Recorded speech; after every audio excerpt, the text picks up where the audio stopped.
Hi guys, welcome back to my channel. Guys, I want to show you this the following lately what's happening around with nature.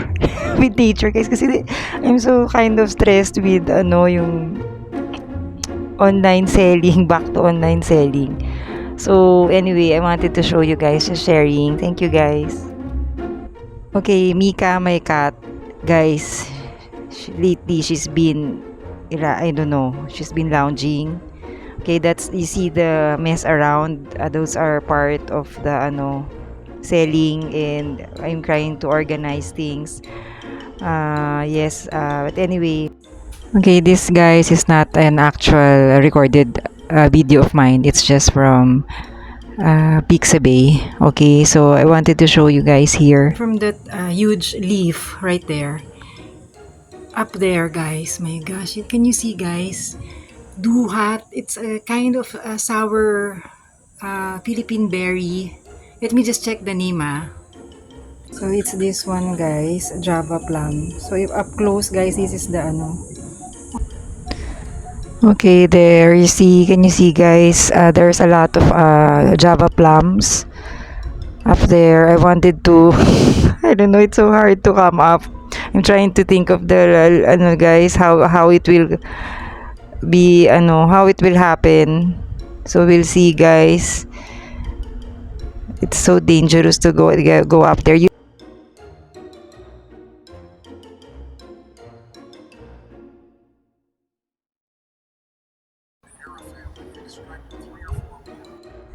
It is the season of some fruits. It's summer, so this one is Indian mango, and I tried to peel some, and this is kind of very sour, but not slightly sour, guys. So this one I grated, and with a grater.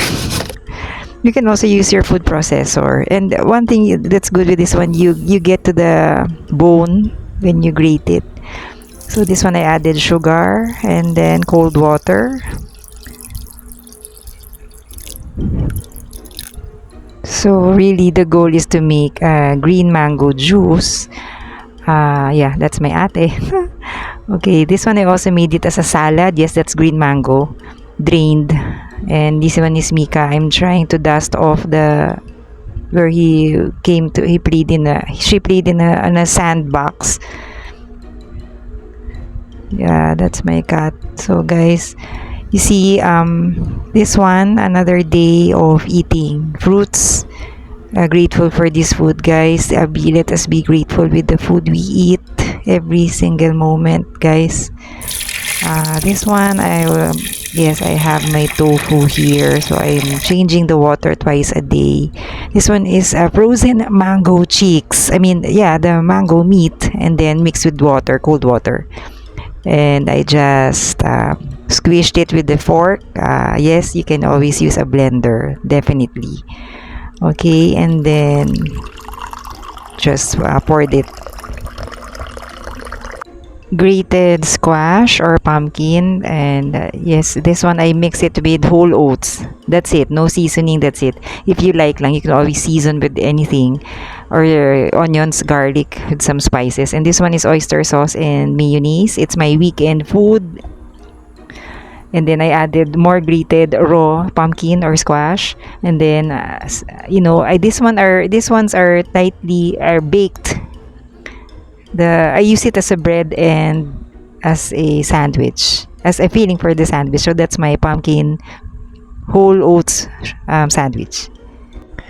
Okay, this is optional if you don't like. I'm using it with the peel of the mango, of the unripe mango, and so I grated also some pumpkin, whatever I have. I just mix it together, guys. So this one is how it looks. It's green mango and squash or pumpkin. And then I put it in a bottle, whatever vessel or container you may have. You can in fact make it as a kraut or some kind of fermented fruit and vegetable, but I use it as just a container for my salad. Then I added some apples sometimes, and then with cold water and ice, and made it into a kind of beverage.